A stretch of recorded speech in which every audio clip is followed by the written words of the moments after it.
Hello and welcome to the Crochet Circle podcast. Today's episode is a little bit different because I'm interviewing Alyson Chu. Many of you will know Alyson from the Keep Calm and Carry Yarn podcast, or you may also know her as the designer behind the BIPOC in Fibre website. Today though, Alyson and I are chatting about another project.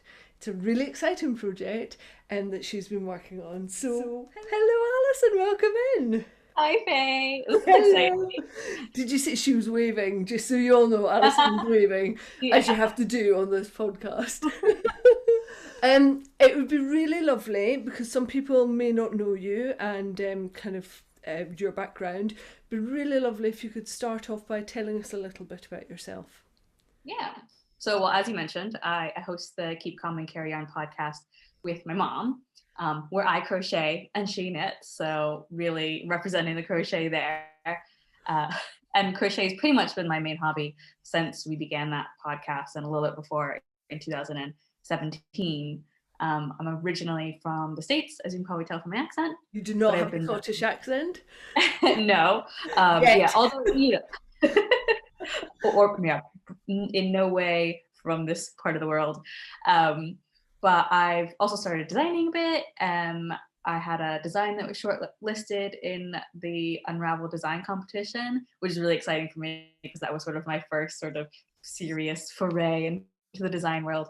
And I've now had a design published in Crochet Now last month, which is also really exciting because it was my first garment as well. Don't know why I decided to tackle that as a sort of... You went in at the deep end. First one out the traps into a magazine was a garment. That's huge. I don't know what possessed me. But yeah, so I've been here in Scotland for 4 years. I absolutely love it. But I've also lived in London before. I did a master's degree in publishing while I was living there. So I was there for about a year and in Boston before here. So kind of all over the place. But yeah, Boston, I was working in publishing as well, so sort of connected to that master's degree that I did in London, and yeah, so that's how I ended up here. So it's your interest in publishing and your love of crochet that's really led to us having this conversation. So that feels like a good point for diving into what your new project is. Yeah, so it is a new crochet magazine. Oh, I'm so excited about this. Tell us more. Yeah, so that's pretty much the basics of it. It's going to be a new crochet magazine. And it basically comes from the fact that I've picked up other sort of craft magazines that are pretty much all knitting based. And I don't knit. On the podcast, it is really just my mom that knits. I've maybe knit 2 things in the last 5 years. So I am really just a crocheter. So I wanted to make a magazine that I want to buy, which is to say like those sort of indie knitting magazines, which are really gorgeous, like thick, uncoated papers, like beautiful photography, like really nice indie yarns. I wanted that, but for crochet.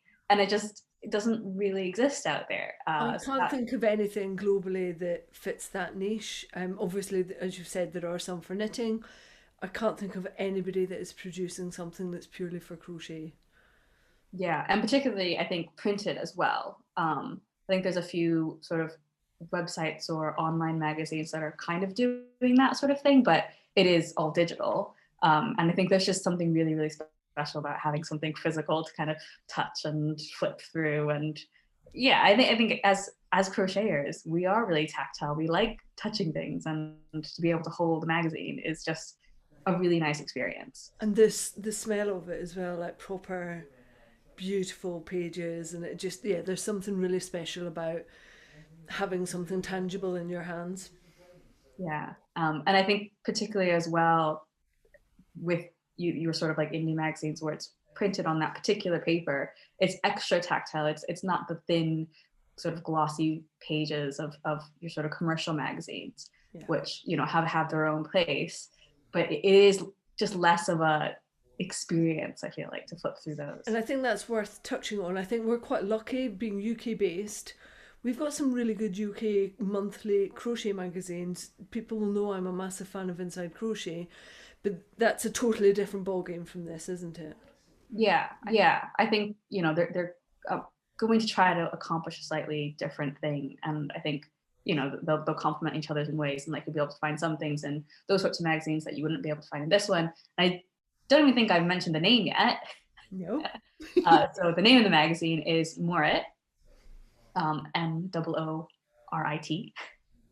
So I have picked Moorit because of its relation to Shetland sheep. So it's a term relating to that sort of brown color of Shetland sheep and their wool. Being based in Scotland, Yeah. and also being an absolute word nerd, I liked this as a name because of, one, the woolly connotations, but also its connection to Scotland. The word itself, a little bit of etymology for you here. I studied linguistics in college as well. It is a Scots word, and according to the Oxford English Dictionary, it's derived from Norn, which is descended, I think, from Old Norse, and it was spoken on sort of Orkney and the Shetlands, because, you know, that was a home to Norse settlements way back in the day. So that's where the word has come down from, and so I really like its sort of old ancient roots, and yeah, the whole Scotland thing and Shetland and wool, and I just think it's perfect. Yeah, it has good lineage. Yeah.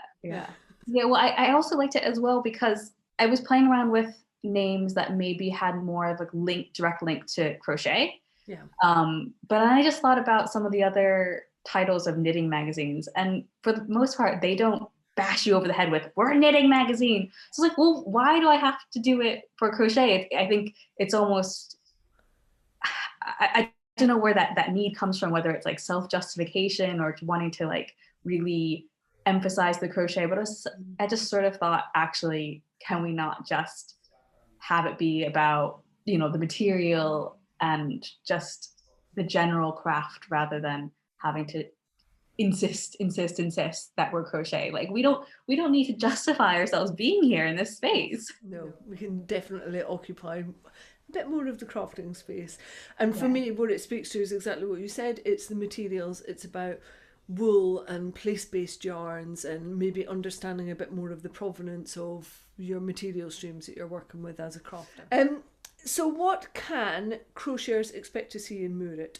Yeah, so like other magazines, it'll be like 10 to 12 patterns, but the emphasis will be on garments and accessories. So jumpers and cardigans and tops and shawls and mittens and cowls and scarves.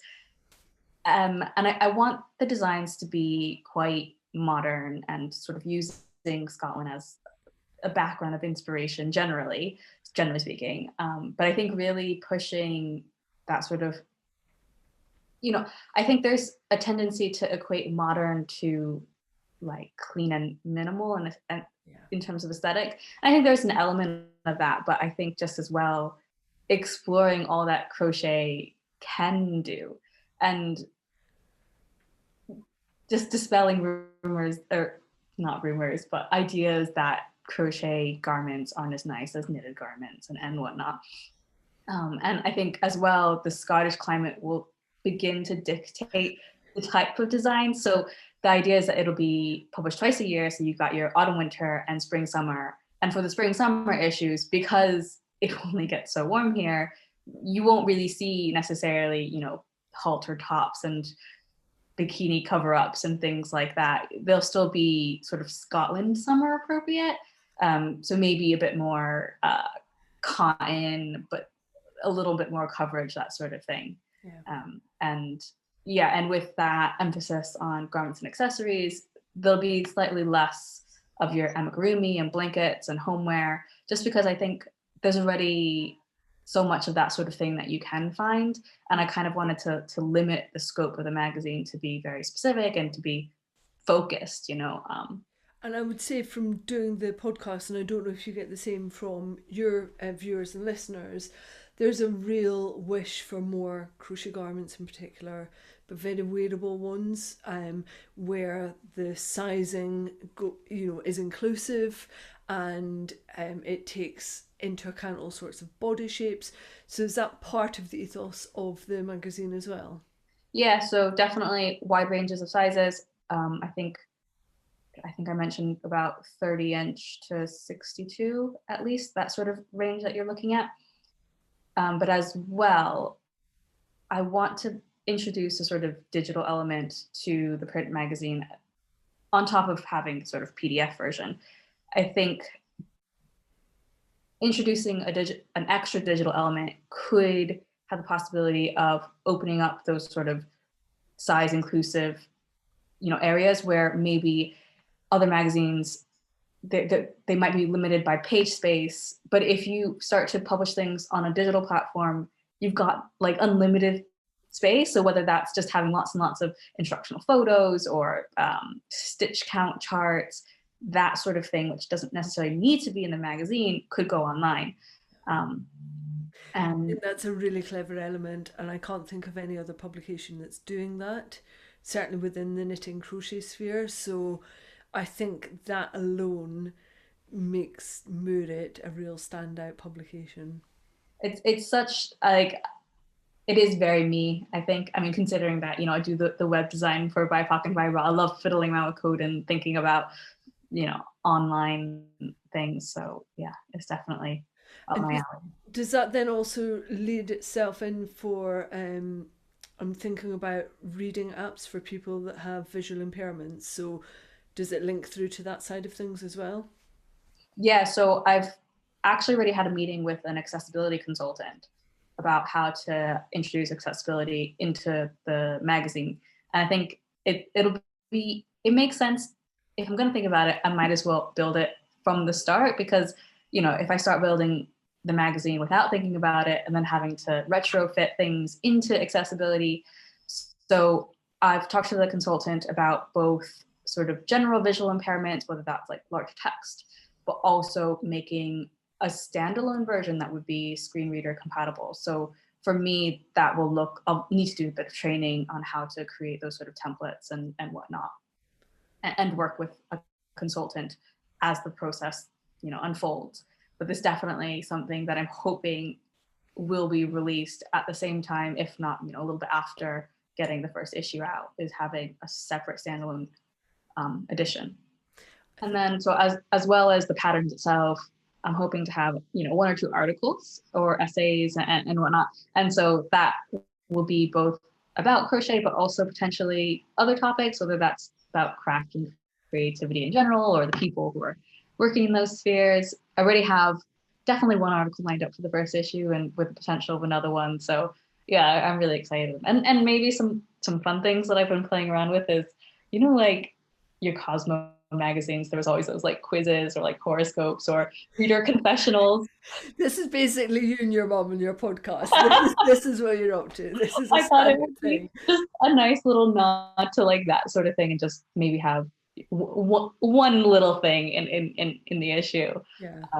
Yeah, just as a fun throwaway. I mean, I love things like recipes in magazines as well. Don't always make them, but I love it when I get to the recipe section because I'm quite a foodie. So yeah, stuff like that. Or cocktails. I love a cocktail. Yeah, I mean, obviously cocktails. Going back to what you were saying about kind of some of the supplementary things not just being about crochet, I think we're at such an interesting time in the crafting industry where we've got more cottage industries coming back, and that shift was happening before we had the pandemic, but the pandemic has really focused that. So there are some very interesting things happening and collaborations happening in the crafting world, that some born out of necessity and some born out of people just taking a few steps back and going, right, how can we do things differently? We've kind of got a reset button here. How do we press play, and what does play look like? So there's so much interesting stuff going on in the industry at the moment. So great to hear that you're looking to cover some of those aspects as well. Yeah, definitely. I think at first I was thinking, oh, maybe just one article in an issue. But it is, I think you could just have a really fat issue and do like half patterns and half articles, but it's not quite feasible. But yeah, there's lots and lots happening to pull from. Yeah. So where is the magazine at now, and what are you working on at the moment? So right now we're in the middle of the Kickstarter. So I've launched the Kickstarter in order to fund the first issue, which would be the autumn winter 2021, because it's 2021 issue. And so we're looking to raise at least £10,600, and that is everything to cover the cost of the first issue. So you've got, to pay the contributors, whether that's designers, tech editors, the printing and distribution, obviously, and as well as developing the accessible versions for the first issue. I've already sort of put in my own money towards some of the startup costs, so that 10 grand doesn't even cover like everything for the magazine, but particularly just for the actual first issue. There is a stretch goal of 12.5 grand, so we can print slightly more issues, because hopefully this will be something that everyone's excited for, and really want to spread the word. But in terms of where the magazine itself is at, if you have gone to the Kickstarter page, you'll see our contributors already in place, including one Faye Dasher Hughes. Hello. When I saw the list of all of the other contributors, I was like, flaming Nora, how did I get in here? Because you've got some really big crochet names in there for your first issue. Like, you're already knocking it out of the park, and you haven't even started getting your money in yet. It's unbelievable. Yeah, so they're pretty much, I mean, you guys are already working on designs and things, so that's really exciting. And as hopefully when the funding comes through, and when you guys really properly start working on designs, one of the first things that I will be doing while you guys are doing that is undertaking sort of accessibility training, and starting to lay out the magazine ready for your designs to be coming in and things. So yeah, I mean, the planning is there, and now we just need the money. Well, we will do everything we can to get that money in.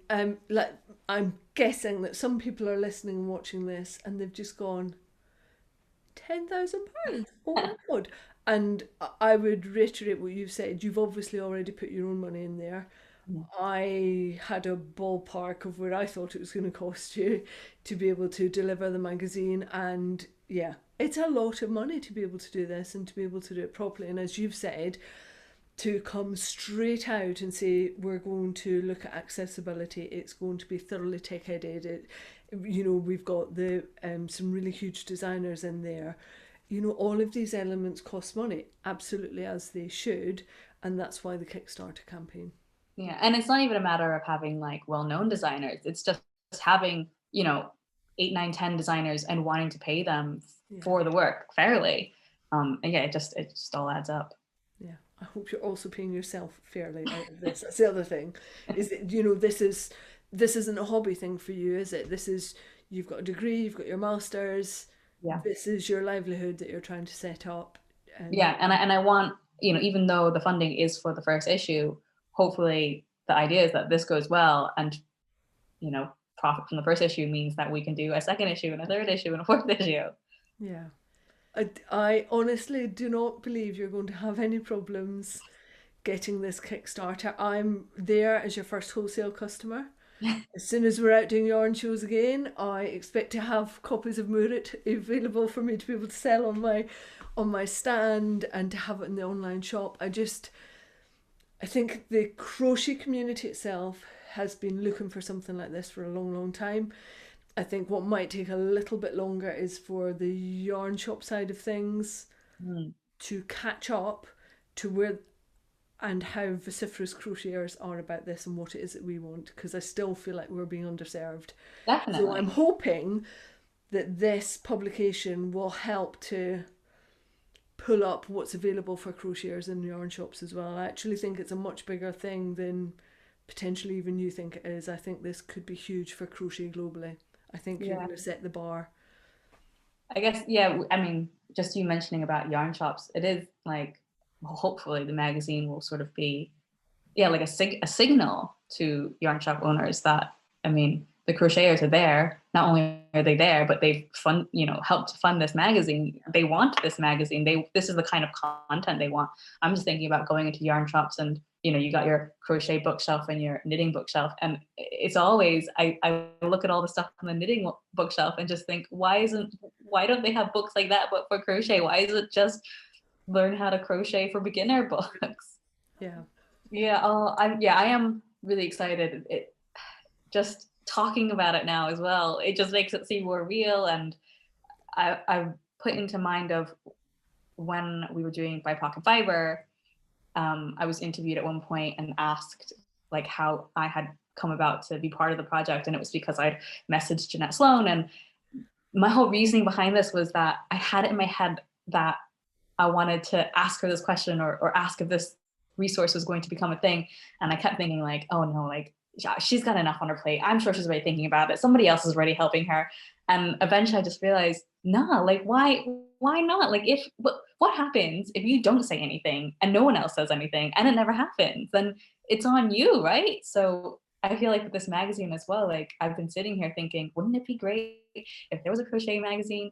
And just at some point beginning last year, before that even, just that the little niggling in my head, just thinking, you have a publishing degree, you're a crocheter, why aren't you doing this? So I guess the key question is, how can crocheters best support Moorit Magazine? The obvious way would be to back the Kickstarter, to donate money if you're able to. The Kickstarter will be running until February, and you can get rewards for backing, which just as a sort of a perk to say thank you from me for believing in the project. So things like yarn, a hat pattern designed by you. It's really lovely. And even if you can't back financially, which I feel like even without the situation that we're in, I know not everyone would be able to back financially anyway. Just sharing the project and the Kickstarter page on your social media, at your craft group, your crochet group, your knitting group, whatever that may be, just getting the word out there. Because even if, and even if you do back, to share it as well, just because I think trying to spread the word as much as possible, reach as many people, just to up the chances that the project gets backed. And keep on sharing it as well, because there's an expected flurry at the beginning of the campaign, isn't there? And then things naturally trail off. So if every few days somebody's resharing, it might hit a different part of the algorithm for their Instagram followers. So, keep on going with it. But you mentioned an important point there, which is that you don't have to, you can just donate the money. So if you actually wanted to donate and not receive the resources, like the kind of the bumps, I don't know, I can't think of a better word for it, like the perks. If you don't want to do that, then you can just donate, which means that every single penny goes towards the magazine. And am I right in thinking the way that Kickstarter works is the money is only taken if you reach your target? Has it been set up in that manner? Yeah. So it's an all or nothing campaign. You have to reach the full goal in order to receive your money. And the whole idea with Kickstarter in particular, they only accept projects where there's a sort of physical product involved. So the idea being, if you don't make all the money that you calculated you need, you won't be able to produce the product, which is essentially what would happen. If I don't get all the money, then it means there's not enough money to pay the contributors or, pay for the printing. So that is, I've agonized over spreadsheets coming up with this number.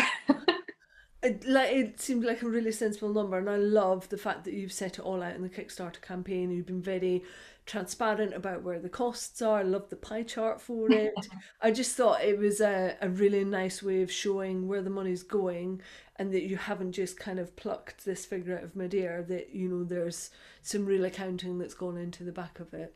So then you've got the stretch as well. So what happens, because Kickstarter can also go beyond the stretch, can't it? Yeah. So basically, let's say 15 grand came in. Let's hope. Imagine 15,000 came in. Yeah, I mean, the first thing that it would go towards would just be to print more copies. I think particularly if you think about the amount of people who will be able to back the project, that is going to represent a sort of, or whatever, however much percent, 10%, 5% of the amount of people who are going to be interested in the magazine ultimately. And the more people that back the project, it's an indicator of how many people ultimately will want to buy the magazine. So the more people that back, it justifies printing more copies. And printing more copies now will represent a cost savings to me as well, because I could print 500 copies now and then sell out and then need to print another 500 copies, which would be quite expensive. But if I print 1,000 copies in one go, as an example, that cost to just double it at the start is so much smaller than having to do it again. as a second print run.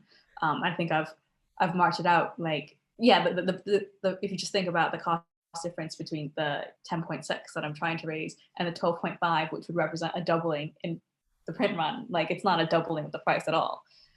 So yeah. Yeah, and it's a really fine line between hitting like really good finances to make it a more viable kind of output, and then not having copies sat, I'm guessing, in your flat in Edinburgh. So it's a really fine line of getting the right numbers versus what it is that you need to distribute. And yeah. So are you looking to reach out to any other people within the yarn industry? Like, are you looking for yarn dyers to get on board and maybe advertise, or notion suppliers, or more crochet designers? Is there anybody else that might be listening to this that wants to obviously support the Kickstarter but wants to be involved in the magazine as well? Yeah, the plan is to have ads. So if there's any yarn dyers or yarn retailers that are interested, then that's definitely something that we're exploring. It'll be something that we'll look into, particularly once the funding is through, and kind of get an idea of how much we will be printing. As well as if anyone's interested in wholesaling. I've already had a couple of people, including you, inquire about it. So I've been keeping lists on the side for future contacts and whatnot. And we'll be looking for yarn support as well. I mean, that'll be a bit more targeted when it comes down to it. But anyone, if there are crochet designers who would like to be in touch, I've been keeping a list sort of for the future, when either I'm specifically looking for a particular type of design to commission, because at the moment I'm keeping it quite targeted rather than having a big open submission call. I just think that could result in me being overwhelmed, being at the sort of very, very beginning stages. And I think particularly as I'm trying to create the magazine and define it, I think I need to be really careful and thoughtful and targeted. But that being said, I have already heard from some designers who are super, super keen and interested and would like to hear more. So I am keeping a list. So I have that in mind for the day when I can have an open submission call. So definitely be in touch if that sounds like you. So what are you most excited about with the magazine? I know what I'm most excited about, but what is it that's really doing it for you? I mean, I feel like it's just sort of a general summary of things that we've been talking about, but just the fact that this does feel really like completely unique, like being able to be the first of its kind, just this absolutely completely aspirational publication for crocheters, something that's really beautiful, that represents crochet in like 100% a modern way, with modern designs, natural materials, luxury yarn. And I realize, not everyone will be able to make jumpers out of these luxury yarns, but I think the idea of this magazine, that it is aspirational, and just, to be able to offer that to people is just super, super exciting, because it's what I've wanted to see for so long. And just the idea of seeing it, photographed in a really beautiful way. Like I've got potential photographer lined up already, and like her photography is beautiful, just kind of like moody in a Scottish way, like. But yeah. I'm so excited to see Scotland with crochet. Yes, I can't wait. So to wrap up then, Alyson, how should people keep in touch with you and the progress on the magazine? Mm-hmm. So there's an Instagram account as well as a Facebook page, and they're both Moorit Mag, all one word. So easy enough to see all the posts and updates there. But as well, there's a website, which is mooritmag.com. And from there, you can subscribe to the email newsletter, so you get all the updates that way as well. And for anyone who would like to email me, it would be hello@mooritmag.com. I'm sure you're going to be inundated with people. I really, I can imagine so many people are going to be interested in what it is that you're doing, and want to be able to support you as well. I mean, the support already has been like absolutely amazing, and like I don't know, I think that there was an element of being nervous to begin with, particularly, but just having that support and just designers like you, and you've put me in touch with like yarn suppliers as well, and they've been like super supportive. The Border Mill, they donated that giveaway prize. Like it's been really, really nice.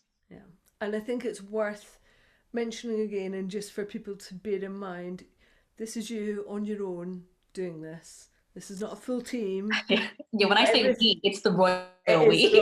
And you're going to use the experts and where you need them, like photographer, tech editing, accessibility person, but it's you. This is your thing.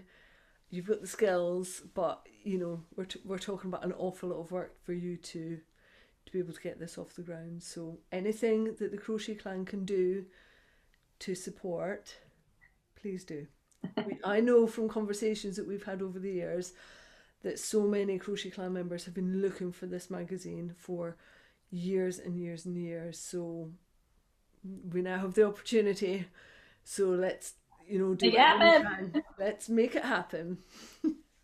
Alyson, thank you so much for chatting with me and making this interview possible. I wish you all the luck with Moorit. I am so behind this. Anything that I can do, you just call upon me and I will be there to help out. I'm sure you will have full support of the Crochet Clan as well.